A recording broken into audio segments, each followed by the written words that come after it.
Meus irmãos, eu cumprimento a todos com a paz do Senhor Jesus. Amém. Vocês podem se sentar. Então, quero convidá-los a abrir a palavra de Deus. Estejam sentados.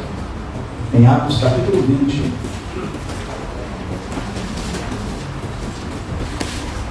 Versículo 1. Está escrito assim: passado aquele alvoroço, Paulo mandou chamar os discípulos e, havendo-os encorajado, despediu-se e partiu para a região da Macedônia. Viajou por toda a região, animando os irmãos com muitas exortações, e finalmente chegou a Grécia, onde permaneceu por 3 meses. Quando estava pronto para embarcar para a Síria, os judeus moveram uma conspiração contra ele. Por isso, decidiu retornar pela Macedônia, no que foi acompanhado por Sópater, filho de Pirro, de Bereia, Aristarco e Segundo, de Tessalônica, Gaio de Derbe e Timóteo, além de Tíquico e Trófimo, da província da Ásia. Esses irmãos, porém, foram adiante e nos esperaram em Troade. E nós, depois dos dias dos pães sem fermento, navegamos de Filipos, e em 5 dias nos encontramos com eles no porto de Troade, onde ficamos por mais 7 dias. No primeiro dia da semana, nos reunimos com a finalidade de partir o pão, e Paulo pregou ao povo. Planejando seguir viagem no dia seguinte, continuou falando até a meia-noite. Havia muitas tochas iluminando a grande sala, no piso superior onde estávamos reunidos. Certo jovem, chamado Eutico, que estava sentado numa das janelas, adormeceu profundamente durante o longo sermão de Paulo. Vencido pelo sono, caiu do 3º andar. Quando tentaram erguê-lo, já estava morto. Contudo, descendo Paulo, debruçou-se sobre o rapaz e o abraçou, declarando: não vos alarmeis, pois sua alma vive. Em seguida, subindo novamente, partiu o pão e comeu. Depois continuou a pregar até o alvorecer, quando saiu para continuar sua jornada. Então, conduziram vivo o rapaz e sentiram-se extremamente confortáveis. Amém? Deus abençoe a leitura da sua palavra. Eu quero introduzir a mensagem com vocês esta noite. Eu quero falar sobre 6 pontos iniciais a respeito desta história que Lucas registra em 3ª pessoa, dizendo nós, pois ele estava com Paulo nesse presente momento. Essa é a 3ª grande e última viagem missionária do apóstolo Paulo.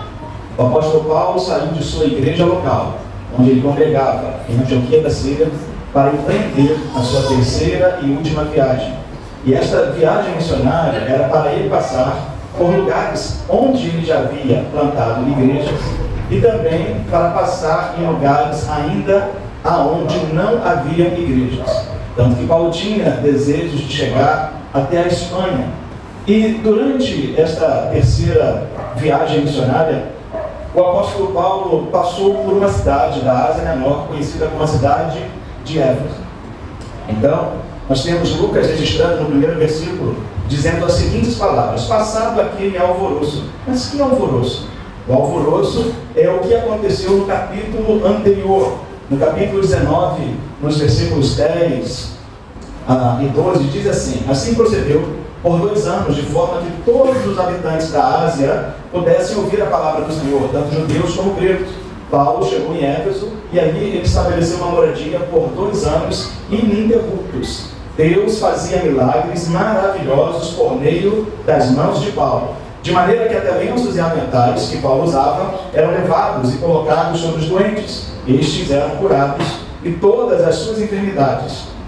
Assim, estes eram curados de todas as suas enfermidades, assim como espíritos malignos eram expelidos deles.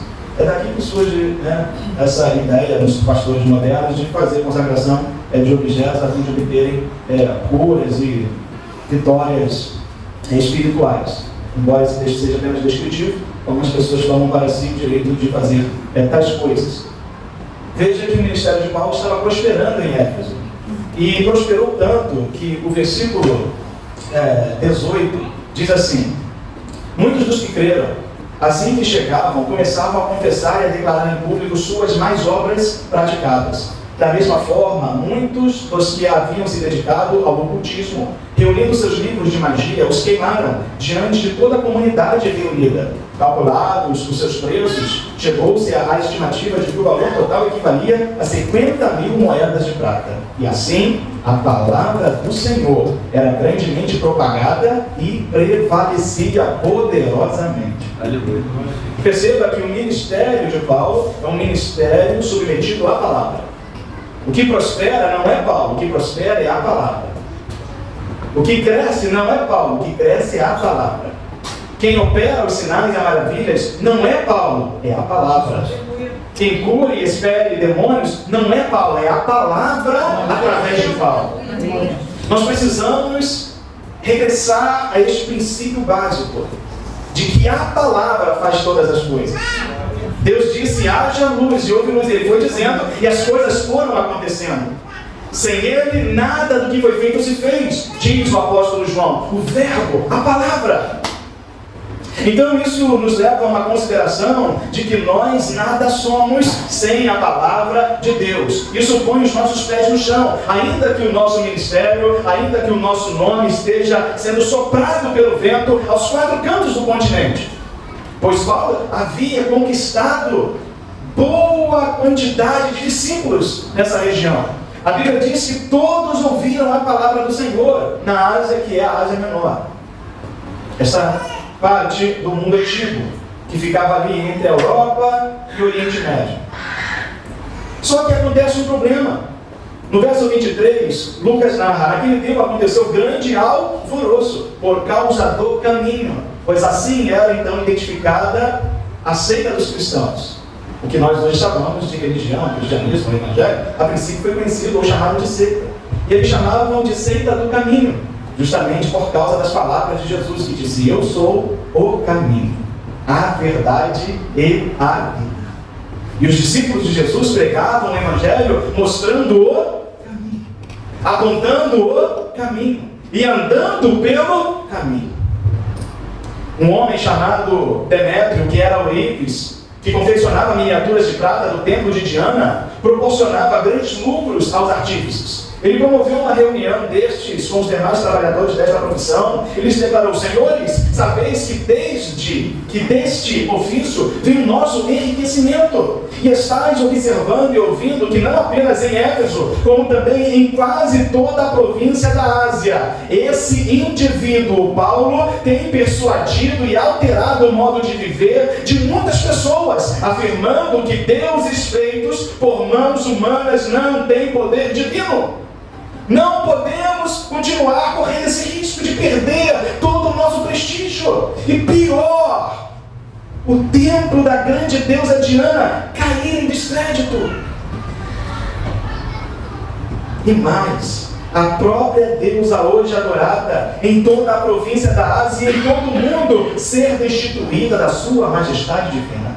Imagine, aonde o evangelho chega, os falsos deuses são destronados. As heresias são combatidas, o engano é desmentido pela verdade. Tudo isso por causa da pregação do Evangelho.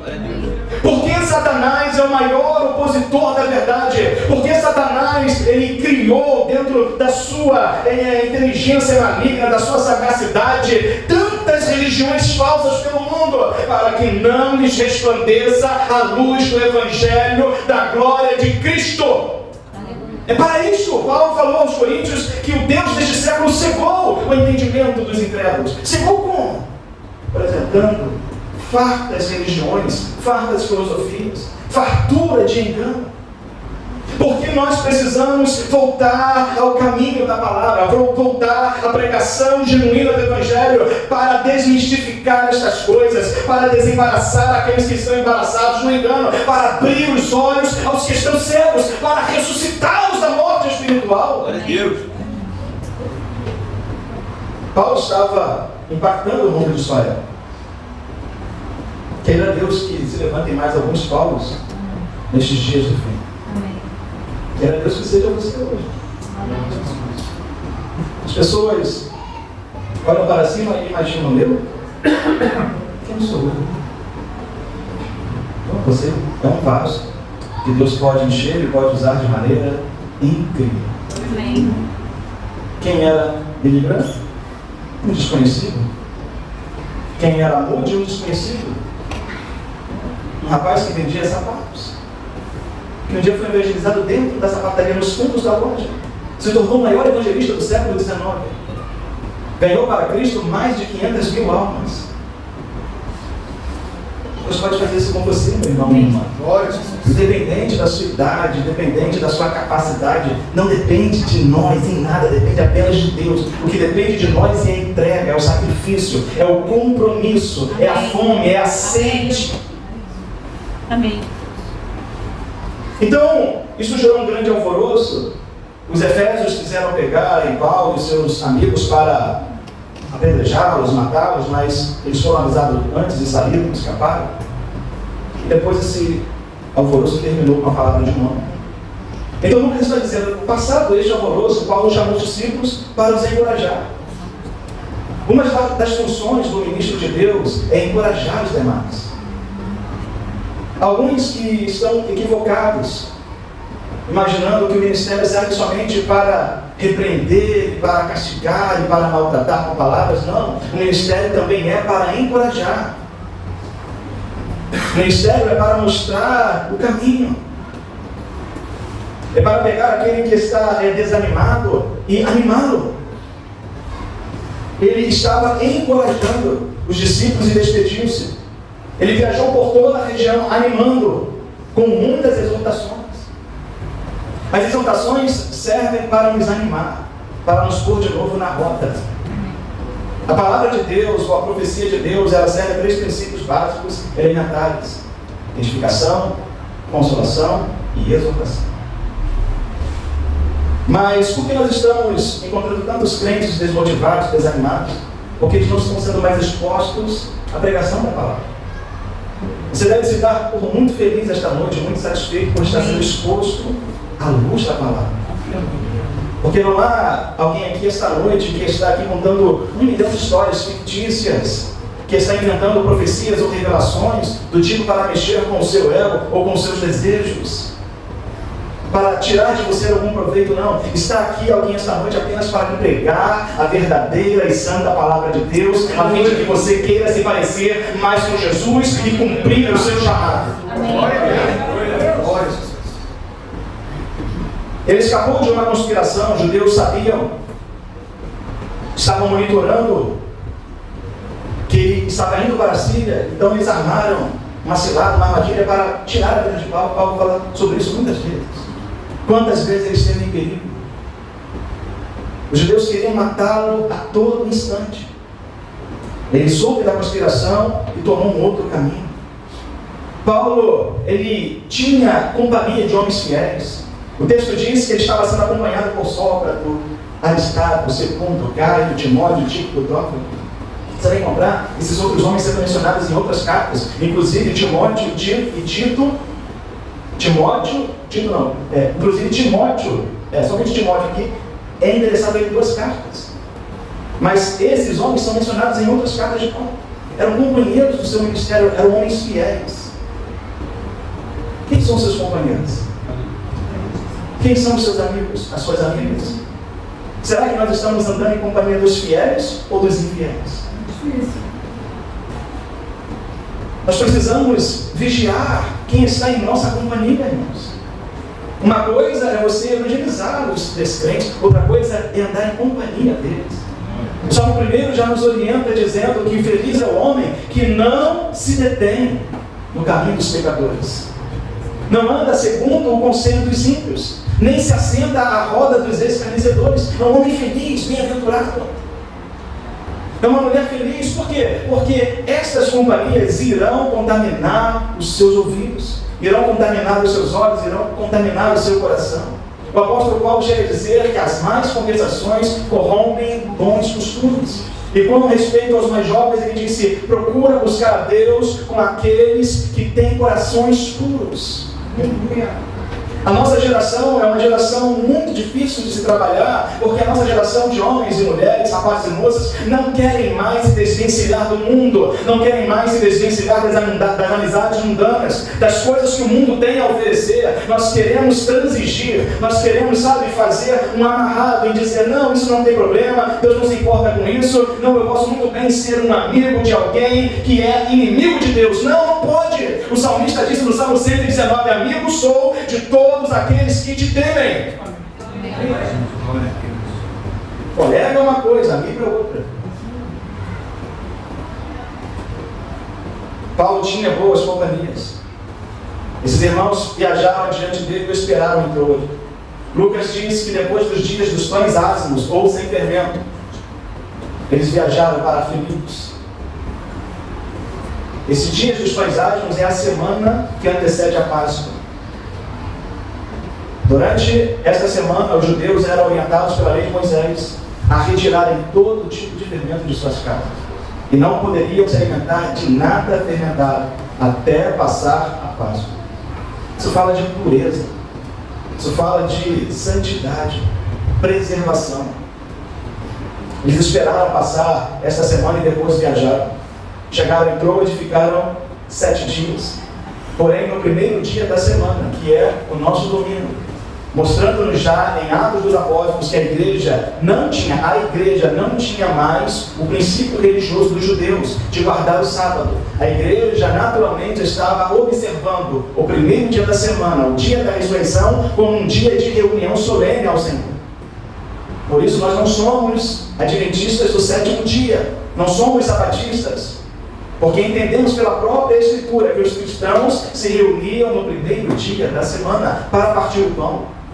A palavra partir o pão tem conotação com a ceia do Senhor. Isso está previsto em Atos capítulo 2, versículos 42 e diante.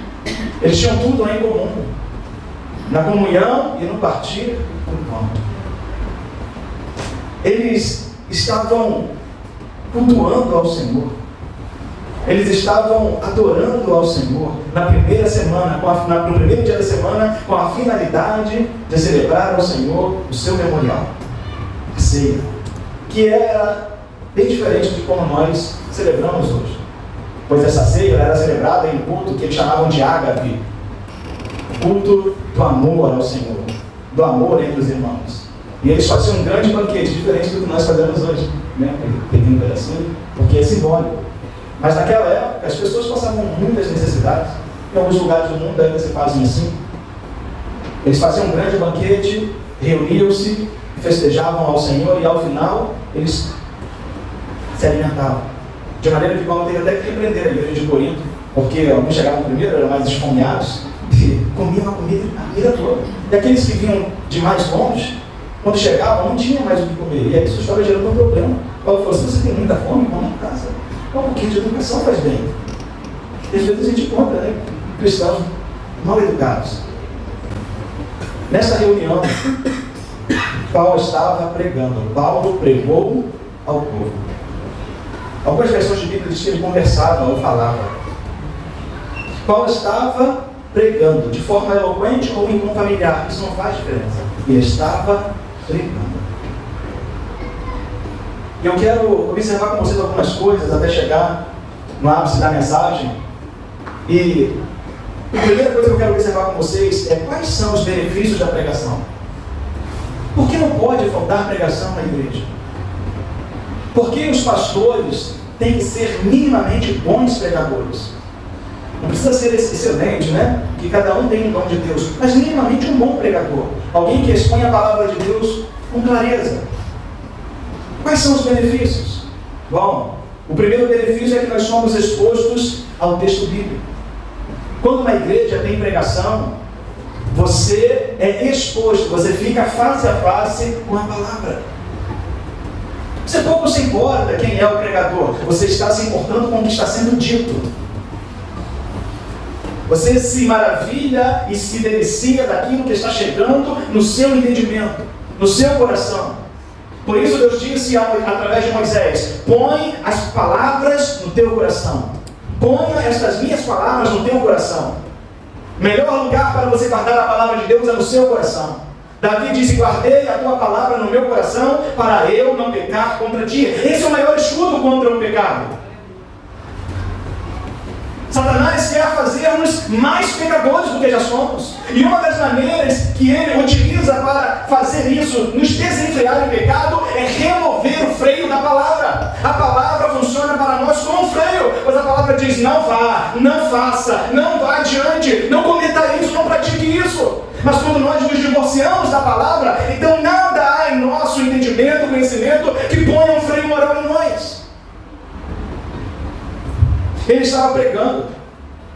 O benefício da palavra é que nós ouvimos a voz de Deus. Quando você está ouvindo a pregação do Evangelho, você está ouvindo a voz do Senhor. Jesus disse: todo aquele que ouve as minhas palavras, e as pratica, assemelhá-lo-ei. A palavra escrita é a palavra de Deus que um dia foi oralizada. Você está diante da maior força desse universo, a palavra de Deus. Amém. Benefícios da pregação, ela nos confere vida. Jesus disse: as palavras que eu vos digo são espírito e vida. A carne para nada aproveita, mas a palavra aproveita, ela te confere vida. Estando vós mortos em vossos pecados e ofensas, ele vos vivificou. Vivificou por onde? Pela palavra. A palavra de Deus é mais penetrante ou cortante do que qualquer espada de 2 fios. Ela é viva e eficaz. Ela confere vida, ela transmite vida. Amém. Quando Ezequiel, em visão, diante do Senhor, foi levado a um vale de ossos que estavam sequíssimos, mortos, o Senhor disse a ele: poderão reviver estes ossos, Ezequiel? Ele disse: Senhor, tu sabes. O Senhor disse: profetiza ao Espírito, profetiza a palavra, porque o Espírito é o Espírito da palavra. O apóstolo Paulo disse que a espada da armadura do cristão é a palavra de Deus, é a espada do Espírito.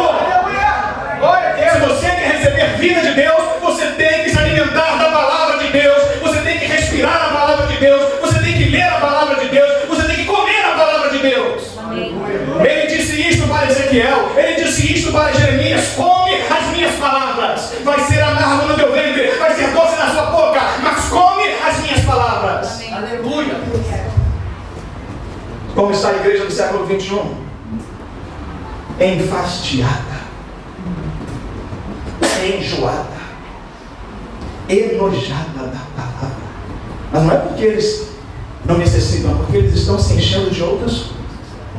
E quando eles se enchem de outras coisas, não há espaço para a palavra penetrar em seus corações. Benefícios da palavra: ela eleva os nossos olhos e pensamentos, olhando para o autor e consumador da nossa fé, olhando para Cristo. Nós ficamos pacientemente a nossa carreira, olhando para Jesus, olhando para a palavra. Quando nós estamos olhando para a palavra, as circunstâncias não nos abalam a ponto de nós desistirmos da caminhada. Alguns homens de Deus têm exemplificado isto utilizando a figura da águia, que embora enfrente as maiores tempestades, ela então se ergue, se eleva e voa pela sua capacidade acima das tempestades. Quando você olha para a palavra eleva você acima da tempestade, acima das adversidades, e lá em cima você pode descansar nos ombros do Senhor. Porque nós encontramos cristãos muitas vezes desesperados, porque deixam de olhar para a palavra. Pedro recebeu de Jesus uma ordem dizendo: vem. Quando ele perguntou: se és tu mesmo, manda que eu vá ter contigo. E dizem que Jesus vem. E ele foi andando sobre as águas.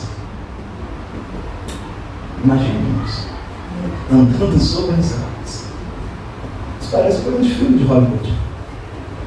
Mas a Bíblia diz que, soprando o vento forte, Pedro tirou os olhos de Jesus. E nesse instante começou a afundar. Então erguia sua mão e dizia: socorre-me, Senhor, salva-me, Senhor. E o Senhor estendeu a mão e o ergueu. Amém. Porque ele tirou os olhos de Cristo. Se você tirar os olhos de Jesus, os olhos da palavra, a única coisa que lhe sucederá é a queda. A única coisa que lhe espera é a ruína. Não tire os olhos de Cristo, não tire os olhos da palavra. Amém. Não põe teus olhos em homens, não põe teus olhos, com todo respeito, no pastor Darlan. Ponha os teus olhos em Cristo, não põe os teus olhos em mim, não põe os teus olhos em teu pai, não põe os teus olhos em tua mãe. Ponha os teus olhos em Cristo, porque homens como nós, falíveis, podemos te decepcionar, mas Jesus jamais te decepcionará. Ele jamais te frustrará.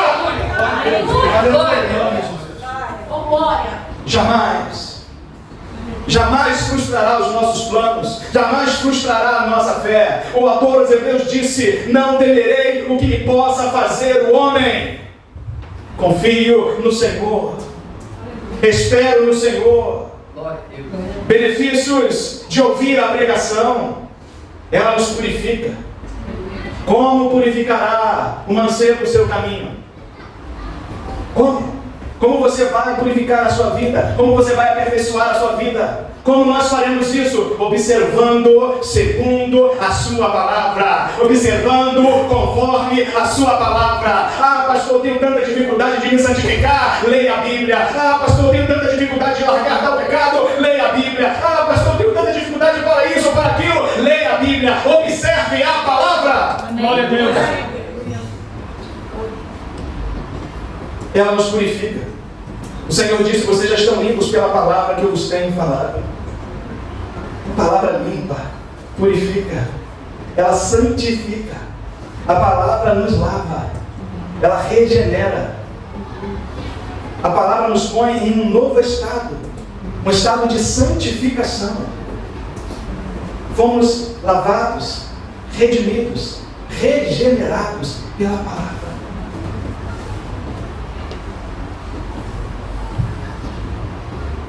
Quando a palavra santifica, ela te põe à parte. Quando a palavra santificar, tem a raiz em separar.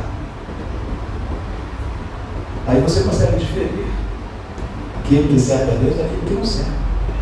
Aquele que vive para agradar ao Senhor daquele que não vive para agradar ao Senhor. O profeta Malaquias, cheio do Espírito Santo, disse profeticamente: e outra vez vereis a diferença entre aquele que serve a Deus e aquele que não serve a Deus. Entre o justo e o ímpio, ou entre o santo e o profano. Não seja como aqueles que não amam a palavra. Não seja como aqueles que passam a vida inteira e nem sequer leram a Bíblia, nem sequer sabem alguma coisa da Bíblia. Não seja. Não faça isso com o Senhor. Este livro, para chegar em nossas mãos, custou muito caro. Não falo de preço de ouro, de prata, mas de sangue. Os benefícios da palavra: ela encoraja, ela consola, ela nos conduz ao arrependimento, alegra e ilumina. É a palavra que quebra o nosso coração duro. Disse o Senhor pela boca de Jeremias: não é porventura a minha palavra como um fogo e martelo que esmiuça a penha, a rocha? Por que ele disse isso? Porque o coração de Israel era duro como pedra, mas Deus disse: eu vou quebrá-los. Amém. Se o seu coração se endurecer contra o Senhor, a palavra de Deus quebra o seu coração em 1000 pedaços. Mas bom será que você não precise ser quebrado pelo Senhor. Bom será que você venha, como dizem, né? Pelo amor. Sem precisar receber uma martelada, porque tem crente pregando pra caramba aí, né? Só toma na cabeça, não precisa. Crente pregando, tiradinha. Só toma na cabeça, não precisa disso. Venha pelo amor, pela obediência. Abra o seu coração esta noite. Se hoje ouvides a voz do Senhor teu Deus, não endureçais o vosso coração, como o povo de Israel endureceu o seu coração no dia da provocação no deserto. Não endureça o seu coração.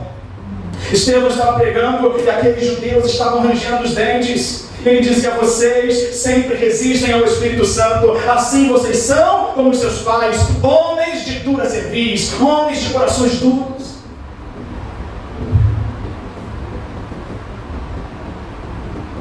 Ela alegra o triste. Quantas pessoas chegam na igreja tão desanimadas e recebem a palavra de Deus, e a palavra de Deus entra no coração e muda o semblante, e pega a tristeza e transforma em alegria. Como o salmista Davi disse, converte a minha tristeza em folguedo, o meu pranto em riso. Somente a palavra pode fazer isso por você nesta noite. Somente a palavra pode colocar a alegria verdadeira no seu coração. As músicas do mundo não podem, os atores do mundo não podem, os filmes do mundo não podem, o dinheiro do mundo não pode, mas a palavra pode colocar uma alegria verdadeira e sincera no seu coração. Ela ilumina o seu entendimento. Nós, quando nos convertemos, nós não sabemos nada. Somos como bebês. De maneira que a Bíblia utiliza uma figura de linguagem dizendo que recebemos aquele leite inicial, como se fosse o leite materno. E somos ali introduzidos nas primeiras doutrinas, nos rudimentos elementares da doutrina do Evangelho. E como crianças vamos nos desenvolvendo, independente da idade que tenhamos no ato da nossa conversão. Mas, nesse desenvolvimento, a palavra vai iluminando o teu conhecimento. Você entra na igreja e você não sabe o que é capítulo, o que é versículo. Você não sabe diferenciar João Evangelista de João Batista. Você não sabe aonde que fica as cidades. Ou você não sabe diferenciar o Reino do Sul do Reino do Norte, o período dos reis. Você não sabe nada. Mas o tempo vai passando e você vai se dedicando e Deus vai iluminando, Deus vai trazendo.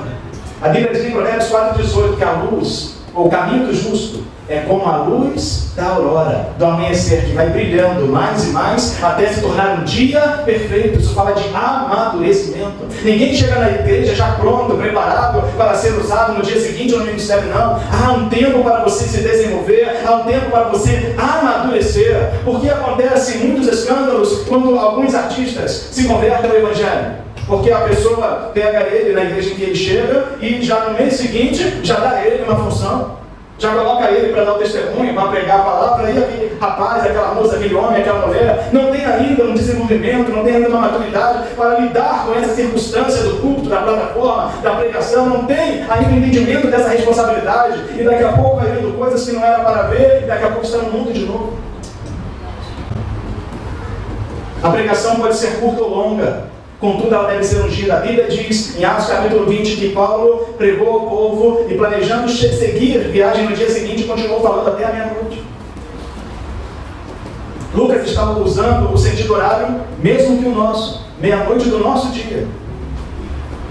Ele está usando o sentido horário ou o cronograma dos gregos, que é o mesmo do nosso. Então imaginamos que Paulo começou ali a reunião por volta de 6 horas da tarde, 7 horas, 6 horas da noite, 7 horas da noite, e ele foi se prolongando, daqui a pouco é meia-noite, Paulo está pregando. Ah, pastor, não é por muito falar que seremos ouvidos. Pastor, eu não suporto pregações longas. Quando o pastor, o pregador começa a pregar demais, isso me dá um nervoso, dá logo vontade de ir embora, as costas doem, as pernas formigam, adormecem. Estamos desacostumados a ouvir uma pregação. Mas seja ela longa ou curta, de 15, 20 minutos, 30 minutos, ela tem que ser ungida. E de uma coisa eu tenho certeza, a pregação de Paulo não era sem unção. Não era sem óleo. A pregação de Paulo era poderosa. Quantos aqui pagariam para ouvir o apóstolo Paulo? Quantos aqui? Levante, dê um sinal com a sua mão. Não pagaria, você não pagaria para assistir o apóstolo Paulo? Imagina, aqui é o apóstolo Paulo, vou pagar para assistir o apóstolo Paulo? Irmão, nós estamos pagando aí para ver gente aí de meia tigela que nem crente é, mas diz que é crente, e estamos pagando. Paulo pregava bem, cara. Glória a Deus. Aleluia. O povo estava feliz por estar com Paulo até meia-noite. Aleluia. Fique feliz se você ficar comigo até mais uns 10 ou 15 minutos. Não murmure não fale disso não. Fique feliz. Ele continuou pregando. Nós temos que pregar a palavra debaixo da unção do Espírito Santo. E a unção do Espírito Santo não é o que muitos neopentecostais, até mesmo pentecostais rotularam. A unção do Espírito Santo não é, sabe, o barulho, a bateção, a gritaria, não. Isso não é a unção do Espírito Santo. Isso pode ser até uma consequência da unção, mas isso não é a unção. Não é porque a igreja agora está em silêncio, me ouvindo e prestando atenção, que isto aqui está vazio da presença ou da unção. Ah, mas se tivesse aqui agora um outro pregador, sapateando, patinando para um lado e para o outro, e dando um pulo, e fazendo pirueta, e o povo dando glória enrajada, oh, quanta presença, não, às vezes é só barulho. Aleluia. Aleluia. Glória a Deus. Glória. Amém, Jesus. Você vai pregar, se consagre. Consagre ao Senhor a sua mensagem. A mensagem não é sua, é de Deus. Eu falava com a minha esposa ontem, ainda não sei o que eu vou pregar. Eu tenho dezenas de sermões, dezenas de esboços que eu poderia arrogar para mim, prepotentemente, e dizer, eu vou pregar este sermão aqui amanhã. E ponto final. Então eu diria, muito bem, você vai lá pregar, mas eu não vou pregar com você. Porque a igreja não é sua. A igreja é minha. Não foi você que comprou a igreja. Não foi você que me deu pela igreja. Eu comprei a igreja. Eu morri pela igreja. Eu alimento a igreja. Eu guardo a igreja. Eu prospero a igreja. Eu encho a igreja. Eu santifico a igreja. Eu renovo a igreja. A igreja é do Cordeiro. Glória a Deus. Glória a Deus. Glória a Deus. Amém. Glórias a teu nome, Deus.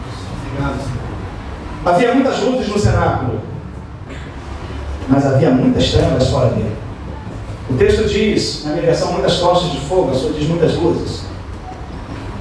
Eutico se assentou na janela e nós procuraremos entender o motivo. Mas Lucas ele faz questão de dizer que havia muitas luzes no cenáculo. O ambiente estava cheio. O ambiente estava denso. Não havia apenas uma janela, havia muitas janelas. Mas apenas uma pessoa sentou na janela.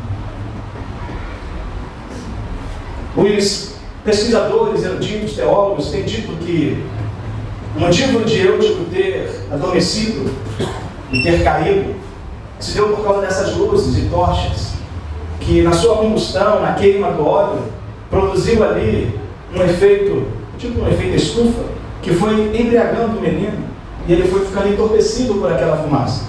O que eu descobri. Ele não caiu por causa dessas luzes, ele caiu porque ele se distraiu.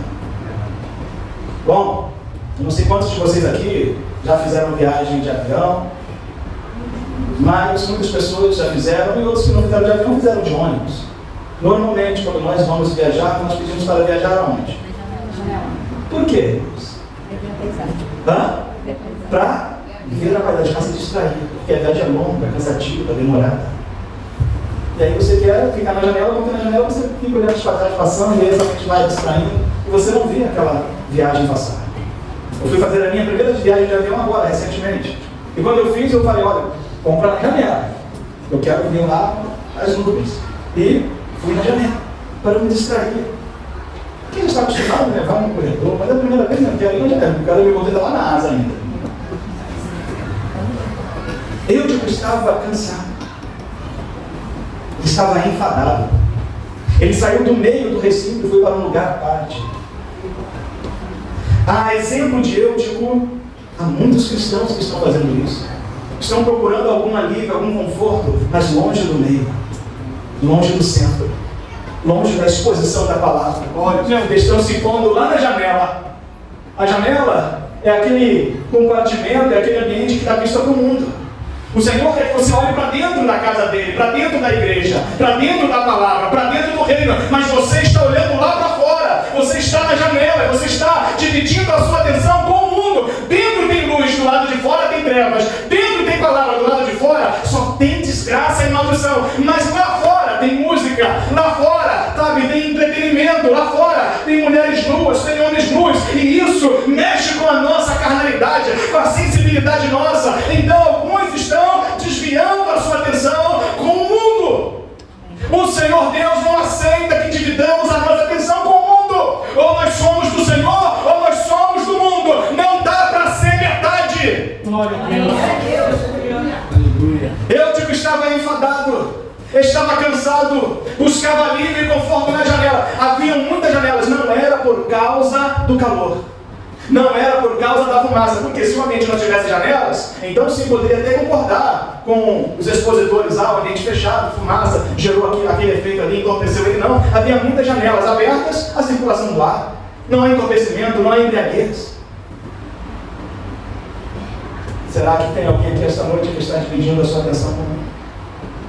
Será que tem alguém aqui esta noite que está pensando, eu acho que eu vou dar uma saída?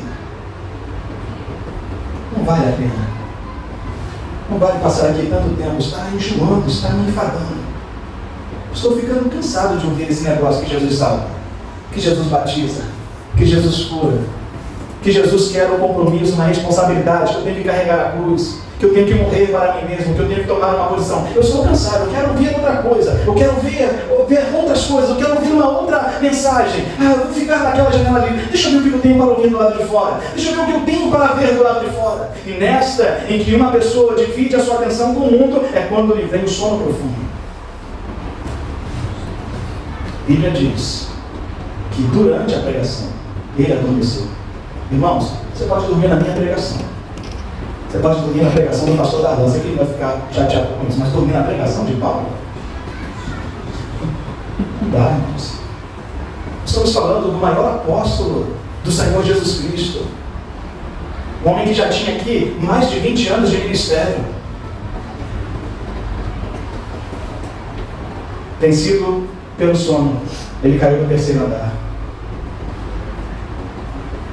Talvez você esteja aqui esta noite e o sono espiritual está me vencendo. Talvez você está aqui esta noite e você está quase se desviando. E você está quase dormindo. Mas o Senhor me mandou aqui esta noite com uma alta voz. Uma voz audível dizendo: desperta, tu que dormes!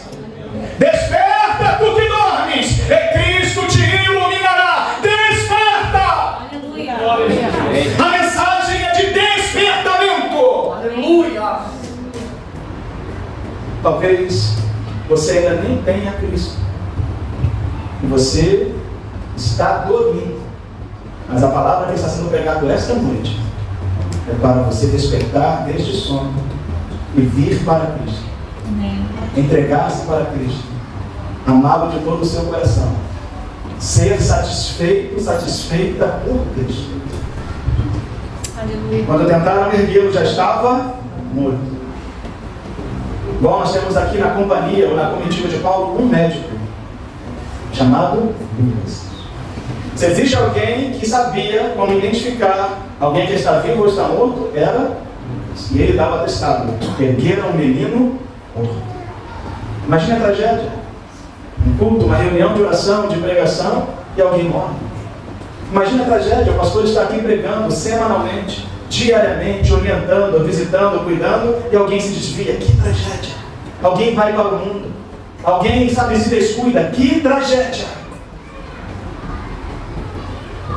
Contudo, descendo Paulo, debruçou-se sobre o rapaz e o abraçou, declarando: não vos alarmeis, pois a sua alma vive.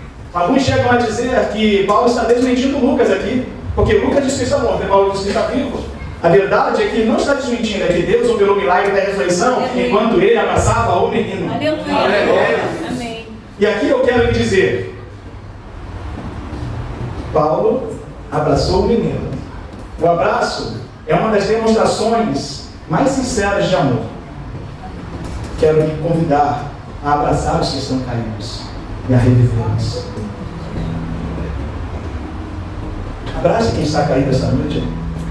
Abrace aquele que está morto espiritualmente. Dê um abraço nele, dê um abraço nela. Transmita a vida de Deus para ele, para ela, pois o amor é capaz de fazer isso. O amor cobre multidão de pecados. O amor revive uma vida. Muitas vezes nós estamos preocupados só em fazer apontamentos. Você isso, você aquilo, você isso e você aquilo, e nos colocamos na posição de juiz e condenamos, e condenamos, e condenamos. Bom, esta não é a nossa opção esta noite. A nossa opção esta noite é de abraçar aquele que caiu e de fazê-lo reviver através do amor. Paulo não foi até o menino e disse: está vendo? Caiu, por quê? Porque foi procurar alívio, conforto na janela, foi dividir a atenção dele com o mundo. Não, Paulo não se preocupou em apontar a Eutico naquele momento, ele apenas se preocupou em abraçá-lo. Eu quero que você, nesta noite, se preocupe em abraçar alguém que está fraco, que está desviado, que está desanimado, e demonstrar o amor de Deus que está no seu coração. Aleluia.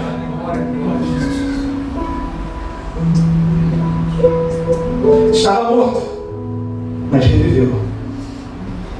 Se existe alguém aqui esta noite que está morto, você pode reviver esta noite. Há palavras de Deus aqui para abraçar. Há palavras de Deus aqui para abraçar os que estão caídos, desanimados. Há alguém aqui com amor suficiente para dar um abraço a um irmão, uma irmã, um senhor, uma senhora, e dizer: Cristo te dá vida. Cristo te ergue.